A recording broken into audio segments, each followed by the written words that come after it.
வணக்கம் friends, welcome back to MKP English.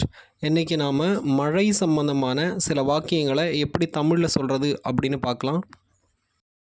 நீ மொத்தமாக மழையில் நனைஞ்சிட்ட, தலையை துவட்டிக்கோ அப்படின்னு சொல்கிறோம் இல்லையா? இதை எப்படி இங்கிலீஷில் சொல்லலாம் அப்படின்னா, you got drenched in the rain, take this towel and dry your hair.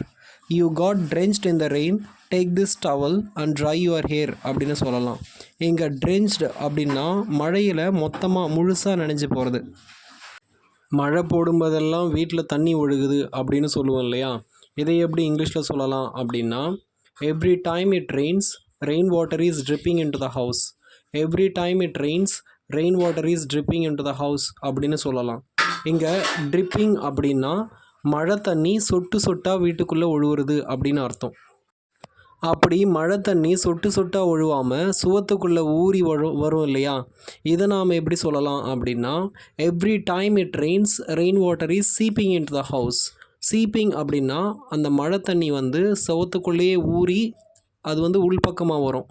அதை சீப்பிங் அப்படின்னு சொல்லுவோம். மழை போடும்போதெல்லாம் கூரைக்குள்ளே ஏதோ ஒரு கேப் வழியாக, ஒரு ஓட்டை வழியாக மழை தண்ணி வரும் இல்லையா? அதை எப்படி சொல்லலாம் அப்படின்னா, every time it rains, rain water is leaking in to the house. Every time it rains, rain water is leaking in to the house அப்படின்னு சொல்லலாம்.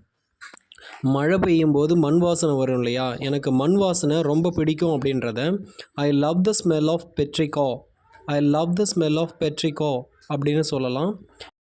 இங்கே பெட்ரிகோ அப்படின்னா மண் வாசனை அப்படின்னு அர்த்தம். நேற்று ராத்திரி சரியான மழை பெஞ்சுது அப்படின்னு சொல்லுவோம் இல்லையா? இதை எப்படி இங்கிலீஷில் சொல்லலாம் அப்படின்னா, there was a heavy downpour last night. There was a heavy downpour last night அப்படின்னு சொல்லலாம். அவ்வளோதான் ஃப்ரெண்ட்ஸ், இந்த வீடியோ உங்களுக்கு ரொம்ப யூஸ்ஃபுல்லாக இருந்திருக்கும் அப்படின்னு நினைக்கிறேன். இந்த வீடியோ உங்களுக்கு பிடிச்சிருந்தது அப்படின்னா லைக் பண்ணுங்கள், என்னோடய சேனலுக்கு மறக்காமல் சப்ஸ்கிரைப் பண்ணுங்கள் ஃப்ரெண்ட்ஸ். தேங்க்யூ.